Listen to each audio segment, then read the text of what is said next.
Hello, everyone. Welcome to today's Straight Talk.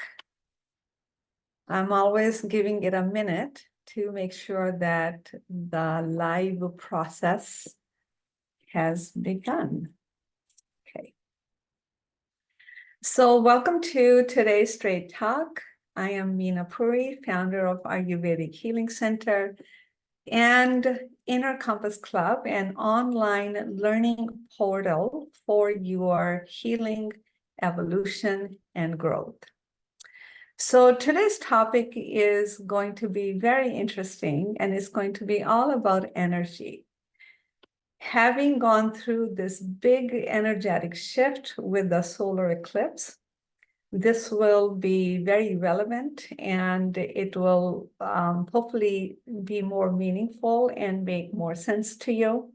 So in this live today, I'm going to touch upon 4 different components of the energy. First one is going to be, first of all, how are you feeling? And then understanding why everybody is not feeling the same way.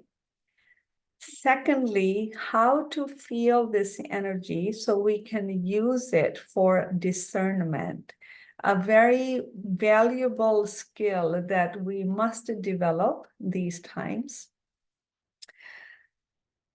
Third is the connection of energy to our disease, the physical illnesses, and I will talk about some examples how the energetic component of the physical diseases is always missed. That's why we're always shooting in the dark, trying to find a cure, but you can't because the direction of our attention is outward rather than inward. And let's see what else shows up. So I do structure the talks a little bit, but I do leave room for the intuitive flow because it has its own direction. All right, let's begin. So how are you feeling, by the way? So I know that many people felt like they are walking on air, really uplifted and light. Some are not feeling, not everybody's feeling that way. Other people are feeling like really distraught, heavy, frustrated, overwhelmed, angry, and some are somewhere in the middle. So it's the same energy shift that happened in the cosmos. It's the same vibration, the frequency of light that was kind of displayed or shared with the whole world. So why is it that everybody's feeling differently? This is what I think. So energy has vibration. Okay, so we all can agree that with solar eclipse, the vibration of the planet has shifted, it has jumped. So it is of higher frequency. Okay, it is of higher frequency, and it's almost like you don't have words for it. So for those of us who are feeling really uplifted and light and clear and just feeling on top of the world, I think that happens because if your energy before the eclipse was already in a high vibration, then it's just going to be that gradual jump. The jump is going to be rather gradual, so you're not jolted out of your stupor, and it just feels like, everything is feeling light. So how is your energy affected? Your energy is affected by the deeper healing work that you have done. So if we have done the deeper healing work, we have elevated our level of consciousness. We have increased the frequency of our energy. So it's a little bit closer to the energy, the frequency of the solar eclipse. So when we are moving through that cosmic energy, the shift is not abrupt. It's a gradual feeling lightness, feeling more energetic, feeling like whatever there was, if there was unclarity on something, it got lifted up. If we have not done that deeper inner healing work, then there's a bigger discrepancy between our energy and the energy of the solar eclipse. So that can feel really abrupt. That can bring forth a lot of resistance, because what is this whole solar eclipse energy is telling us to do? It's like align, shift out of the third dimensional thinking, align, create your own reality.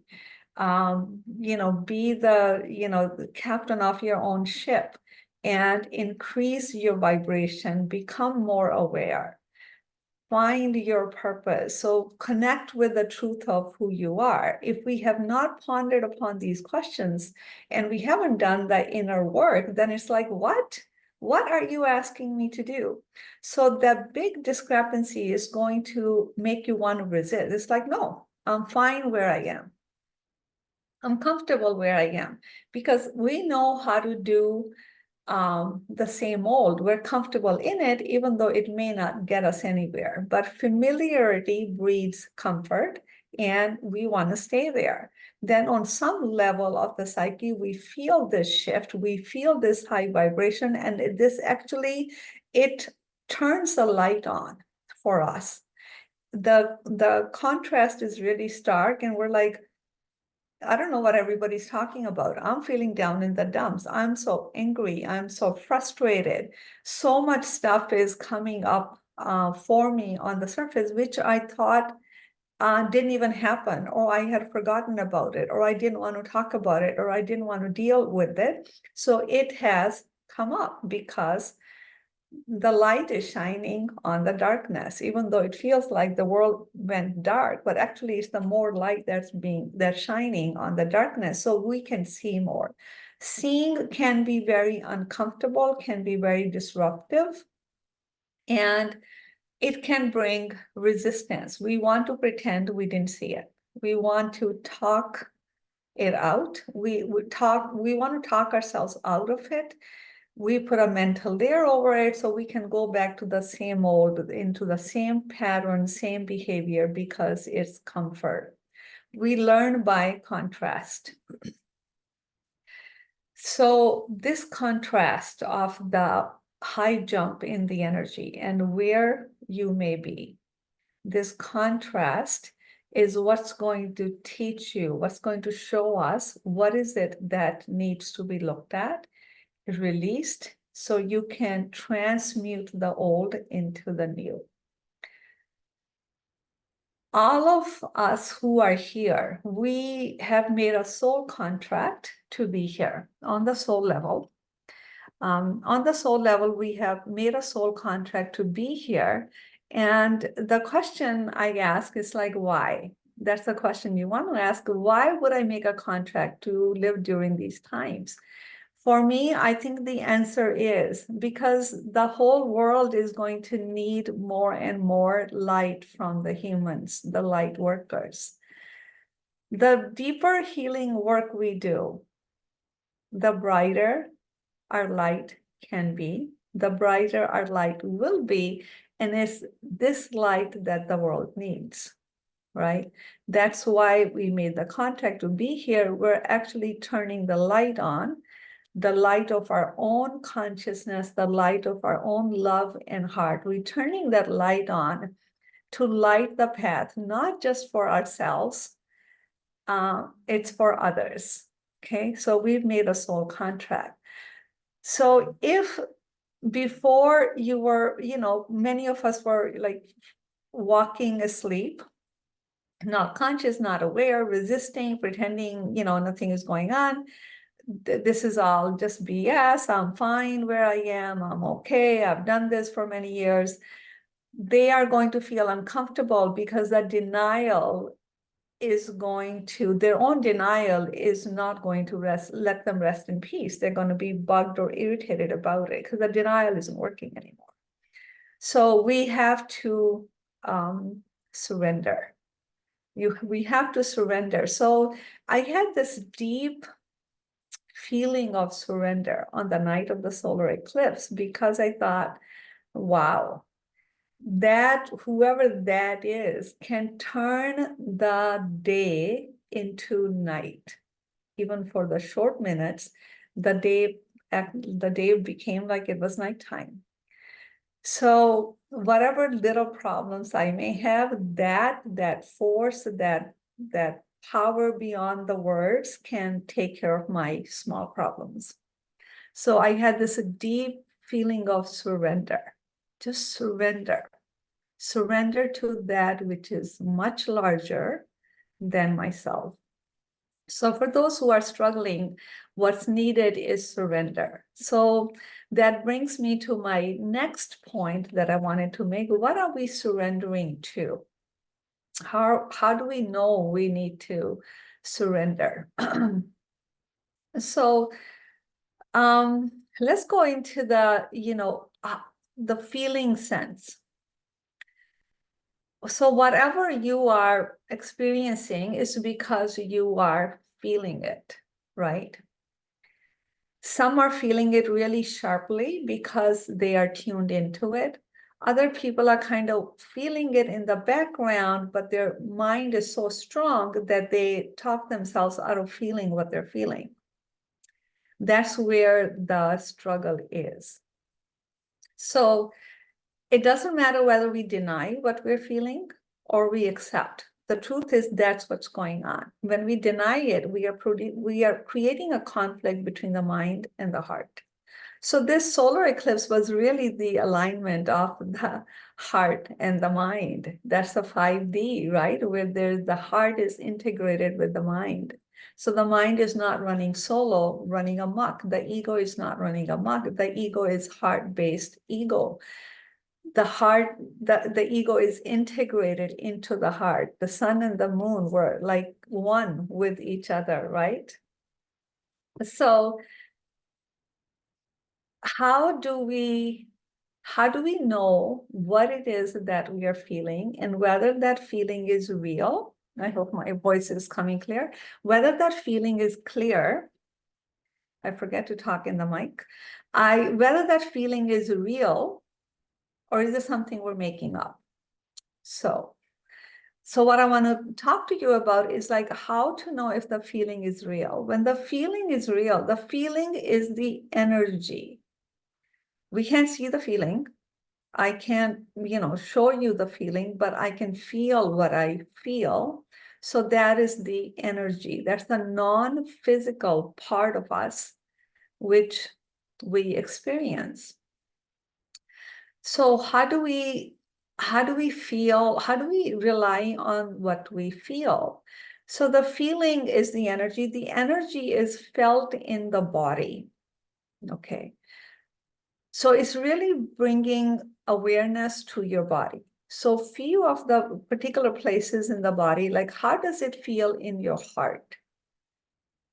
Does it feel heavy, light, uplifted, or sunk in? How do you feel in your throat? Does the throat feel restricted or open? Does it feel heavy, congested, or clear? How do you feel? How does it feel in the head? Do you feel that clarity? Can you see into things, or do you feel it's all clogged up? And another important place is your belly. Does your belly feel calm or nervous? Does it feel hard or soft? Right? And you can also feel it in the legs. Do you feel grounded? Do your feet feel grounded into the earth? Do the knees feel weak, wobbly, like you can't walk? Or do you feel you can stand upright on your own two legs? So this energy is very palpable. It's very felt. It's a felt sense where you can tune into the body to rely upon what you're feeling. The truth is, we may not like what we feel, but energy does not lie. Okay. And energy is something you can feel in the body. Why why is it important? Why is it important to feel the energy? Because it is everything. Energy, that feeling sense, it directs our actions, it actually directs our life. It actually directs how our body feels as well. So in this time of great change, in this time of transition, it's the liminal space where we are coming from the 3D, moving into the 5D from a multi-dimensional human being. We are understanding our innate powers. We are seeing the truth of many things. We're beginning to awaken to our programming and conditioning. We are questioning everything. We realize that we don't need to be living on autopilot, right? So we need a compass, we need a system. We need to figure out, like, how do I know I'm following the right path? How do I know is the right path for me? How do I rely on this information? Can I trust myself?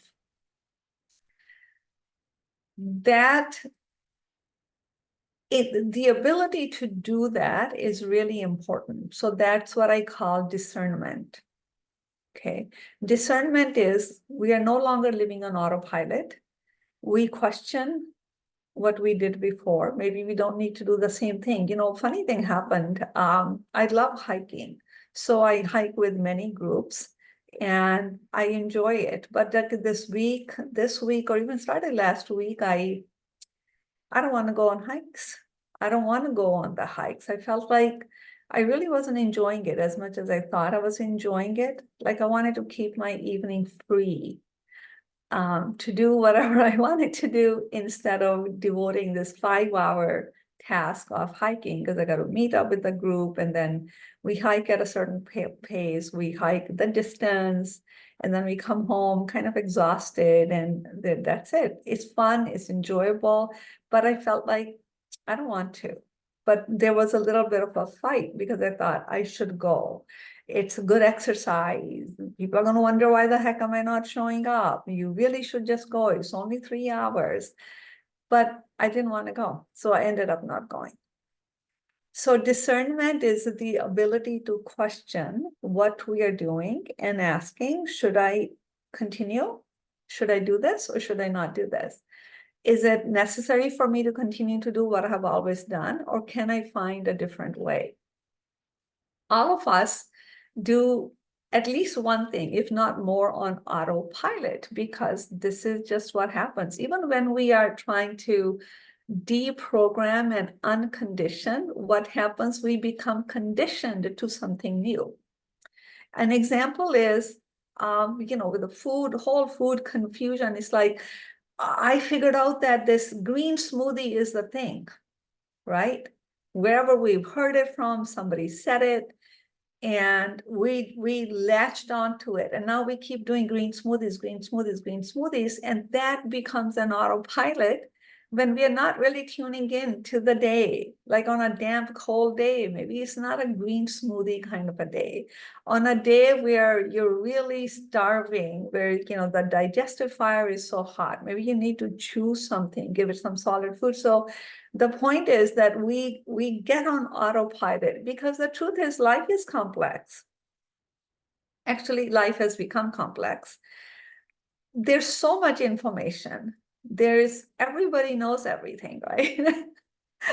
Everybody knows everything these days because the information is at its fingertips. As good as it is, it brings a big layer of confusion and overwhelm, because how do you digest that information? So my thing always is listen to as little as possible.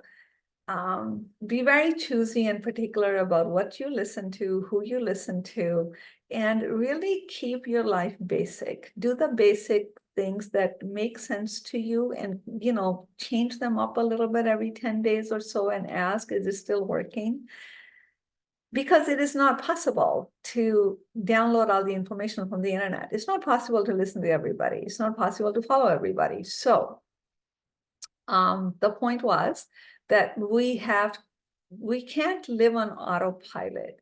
it doesn't matter how conscious we become, we always have to be discerning, which means on a frequent basis, we have to get up in the morning and say, what am I sensing today? What am I feeling today?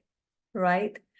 Instead of forcing yourself to do something, which sometimes we have to do, but you want to make it more in alignment with what it is that you're sensing today and what is the point of it and where are you headed. I call that discernment, right? So the ability to discern is one of the greatest skills that we can develop during this time. Discernment requires that that we are conscious, that we are able to tune in, that we are able to change, adjust whenever, however we need things.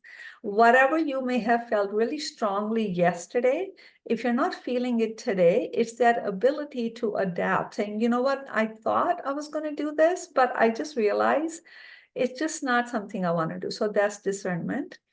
And that discernment, it comes from our ability to tune into the energy, which we tune into by paying attention to the physical body. Energy is in the body. You can sense it, you can feel it. The more you tune into your energy, here's what happens. The stronger relationship you develop with your own ability to tune into what's going on with you. Keep practicing and you'll get better at it. And that's your inner compass. That's what's going to tell you which direction to go. Okay. All right. So the third thing about energy I wanted to talk about is and the relationship of energy to our physical illness. We are energetic beings. You can fight it, whatever. It doesn't change the fact. Our energy gets sick before our body does. So I'm going to repeat that again. Our energy gets sick before our body does. So if we are discerning, we can tune into our energy. We can catch that energy when it's in the formation of becoming sick. How does energy become sick? We feel something, we do something different. We feel forced or talked into doing something, but our heart is telling us don't do it. Okay. We are in a terrible, toxic relationship, but our head tells us there's no way out. You can't get out of it, whatever people say, or whatever million things we tell ourselves. So this is this misalignment, this misaligning and ignoring how you feel is the process of energy getting sick. And this is disease in the making. We don't see it, right? We're like, oh, nothing, whatever. This is disease in the making. Your energy is becoming disrupted. Your life force is diminishing. Your vitality is going down the drain. Your nervous system is getting overloaded and pressurized. So this is disease in the making. And then there comes the diagnosis. We wake up one day and there's that cancer, there's that, arthritis, and there's this blood pressure or whatever it may be. At that point, most of us still don't tune in to say, how did this come about? We go to the doctor. We get, whatever the health doctor can give us, only to reduce the symptoms, to manage the symptoms on your physical body. Okay. So it is not news to us that those, that medicine is a Band-Aid.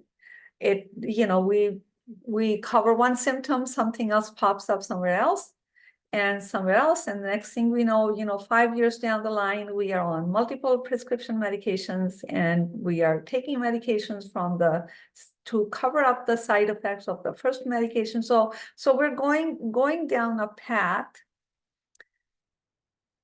which is not going anywhere. So what happens when we get a physical illness, we direct all of our attention outward, which is like, give me the medication, take the x-rays, take the blood reports, tell me what's wrong, tell me where it came from, tell me why did I get the disease. And what you get is because your blood, all the qualities of the blood is, so the causes of your physical illness are given as physical causes. Blood is physical. It's because this went up, this went down, that went up, that went down. This number is high. This scale is telling you something different. So physical illness, the causes that are given, they're still on the body level. They're still physical. And we want to know. That's great. Knowing doesn't give you the results. Knowing doesn't really take you to the root cause. So nobody's talking about the root cause, right? They're figuring out how to manage these illnesses. When we don't understand where the disease comes from, I don't know how in the world are you going to cure it. So that medications and surgeries, whatever, it doesn't cure it. It doesn't prevent it, most importantly. It gives you a little Band-Aid so you can feel better. However you do this is your choice, okay? There's no judgment on if you follow it. I'm not here to argue about the medical or the holistic, because to me, the whole point is the whole argument is pointless because we need both. It's not trying to, I'm better than the other. It's nothing like that. It's, what do you want?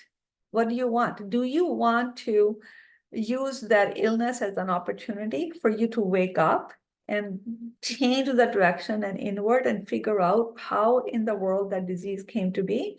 Or do you rather just can't be bothered? I'm just going to take a pill for it. It's a choice.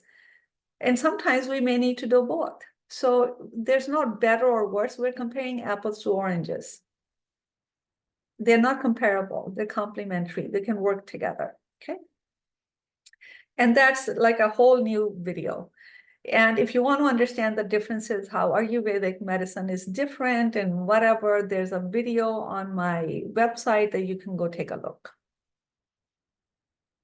So what did I want to say? So when we don't go, so it's the energy. Energy gets sick before our body does. Energy we tune into by our feeling sense, our ability to intuit, our ability to connect, our ability to sense and have a gut feeling and trust our own knowing. Because when we ignore it, that's disease in the making. So the root cause of disease is 100% energetic. Whether the energy is coming from this lifetime or prior lifetimes, it is energetic. The body is the landing space where that energy manifests. So,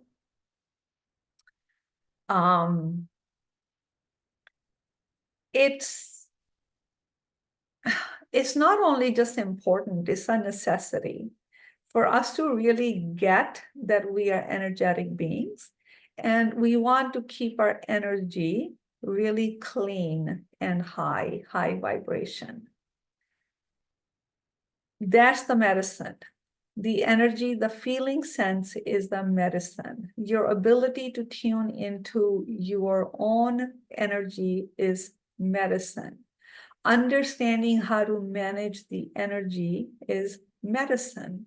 So energy, so we're talking about energy. Energy is in our body. So I gave you some pointers for, these are really your energetic, the chakra system that you can sense the energy. Actually, the truth is chakras are all over the body. Those are the main ones. For many people can feel it, like, their arms are going numb, or they just don't feel right, or they feel this energy is really thick and dense and dark, and they don't like being in a particular space, but they like this other place which they feel uplifted and light. So it's all energy. We're energetic beings.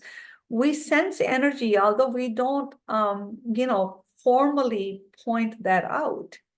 We don't know why we are drawn to something. We think it's somebody's looks or how they dress. Not really. It's their energy, but we don't know that. Okay.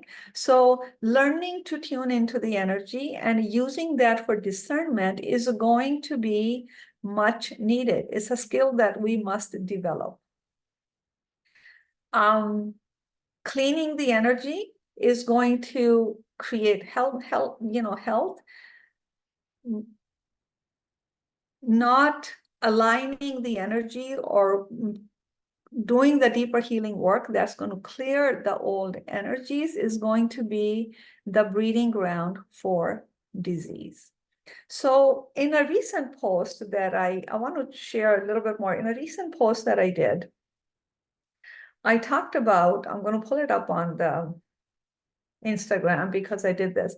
I talked about 5 top diseases that I see, physical illnesses that I see in my practice that have the psychological component. So when I'm talking about psychological, I'm talking about mental, emotional. Energy is also energetic, the spirituality, everything we cannot see.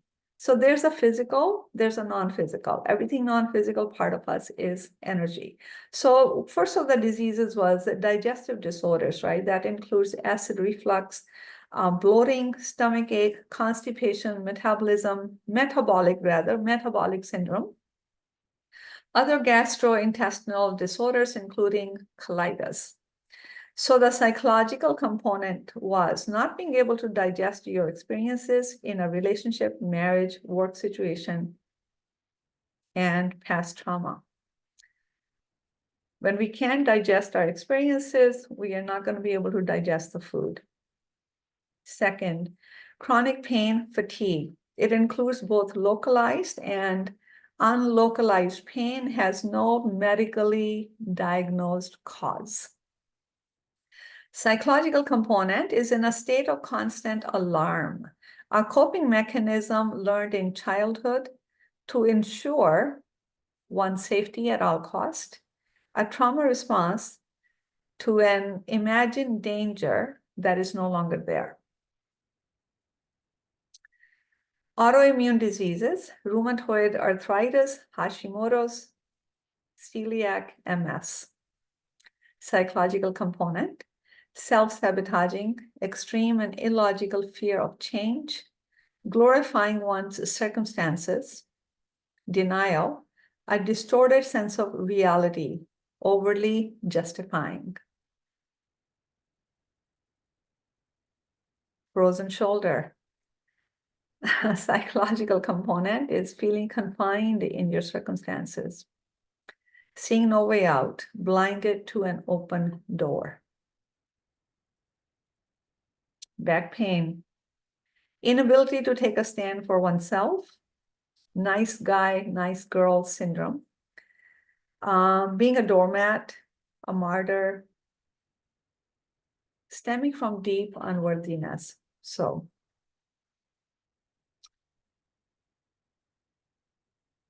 we are a whole being, emotions, thoughts, body, our connection to the bigger realms, our connection to nature, our connection to each other.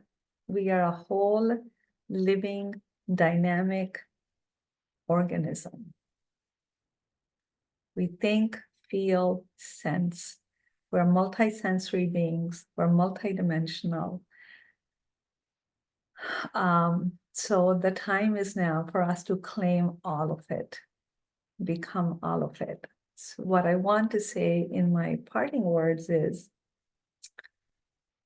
begin as you are. Begin where you are.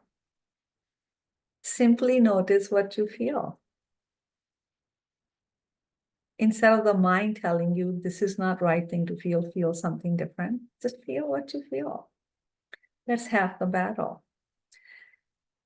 And even the physicality, many people in this time of great change, like you can feel a lot of energy, then you can feel the need to rest. Please listen to that.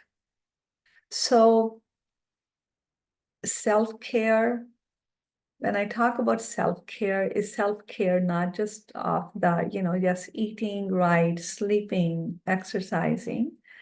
Self-care is tuning into what do you talk to yourself about yourself? Is soul care. Doing what brings you joy, doing what brings you simplicity, clarity, and just happiness. So take time for that. So no one is wrong, no one is right. It's beyond that. It's complex. Okay. So the way to simplify it is not to get inside your head. It's simply draw from the head into the heart, into the body, and just be as you are, who you are, how you are, wherever you are on your journey of healing, growth, evolution. Honor that place. Okay, so everybody has their unique life journey. Everybody understands things in their own way, in their own time, in their own pace. Your job is just to honor yourself, don't compare. So remember, I talked about surrender. So there's this energy of surrender, just surrendering. Even if life feels like this is HELL, it's just, I just feel awful. Surrender to that feeling. Our battle is when we go against what is. It's not the what is. It's when the mind says, no, I don't want to be feeling this. That's where the problem is. All right, so take care of yourself. With that, I'm going to end. I do want to bring your attention to the comments in the video. I will be posting a link there. There's a heart-based meditation. It's a free download that you can download from my website. I also have a whole meditation program, which you can access online. There has 26 meditations for your healing journey and soul journeys. Then I have the Inner Compass Club. Like I mentioned, I founded this Inner Compass Club, an online learning portal for your healing, evolution, and growth. There's new content being added all the time. And if you want to work with me individually, now is a perfect time. Make a 90-day commitment. Meet with me once a week. Start the healing process. After 3 days, I'm going to tell you that you're going to be transformed. So I'll post that link below as well. If you have any questions, if you like to share something, please do use the comments and let me know. And if there's certain topic or something that you want to know about or you want me to bring up for discussion for the following weeks, do put that in the comments and I look forward to reading them. Thank you so much for joining. Happy transformations, happy times, and just enjoy the ride. We are here for a reason. Be curious and be present in the ride. Thank you so much for tuning in.